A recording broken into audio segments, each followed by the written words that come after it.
ভারতে অবৈধভাবে বাংলাদেশের যারা বসবাস করছে অবশ্যই তাদেরকে আমরা ফিরিয়ে নিতে চাই, আন্তরিকতার সাথে ফিরিয়ে নিতে চাই। সর্বপ্রথম আমরা ওই গণহত্যাকারী ফ্যাসিস্ট শেখ হাসিনাকে ফেরত দিতে চাই। ভারতের পররাষ্ট্র মন্ত্রণালয়ের মুখপাত্র, ওনার নাম হচ্ছে রণবীর জয়সওয়াল, সম্ভবত নামটা ভুলও হতে পারে, পররাষ্ট্র মন্ত্রণালয়ের মুখপাত্র। উনি গতকালকে একটা বক্তব্য দিয়েছেন প্রেস কনফারেন্সে, অনেকে হয়তো খেয়াল করেছেন, অনেকে করেন নাই।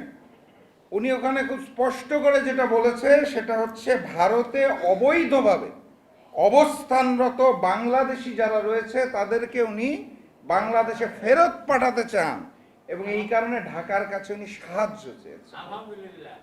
তো আমি দেখলাম নিউজটা, এই যে দর্শক সারি থেকে আলহামদুলিল্লাহ আসছে, আমিও নিউজটা পড়া মাত্র আমার মুখ দিয়ে এই শব্দটাই বের হয়েছে, আলহামদুলিল্লাহ।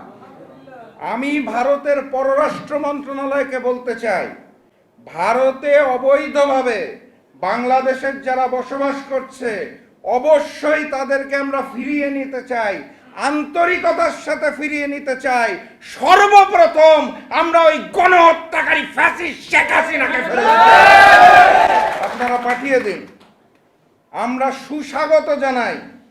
কারণ 24-এর গণঅভ্যুত্থানের পরে হাজারো শহীদ পরিবার, হাজারো জুলাই যোদ্ধার পরিবার, বাংলাদেশের মানুষজন অপেক্ষায় রয়েছে গণহত্যাকারী ফ্যাসিস্ট শেখ হাসিনার বিচার দেখার জন্য।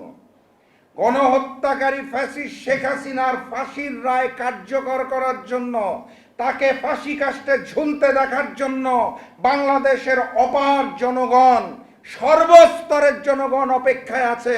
আমি ভারতের পররাষ্ট্র মন্ত্রণালয়কে বিশেষভাবে অনুরোধ জানাই, শুধু ঢাকা নয়, শুধু বর্তমান সরকার নয়, বাংলাদেশের সকল মানুষ আপনাদের সিদ্ধান্তকে স্বাগত জানায়।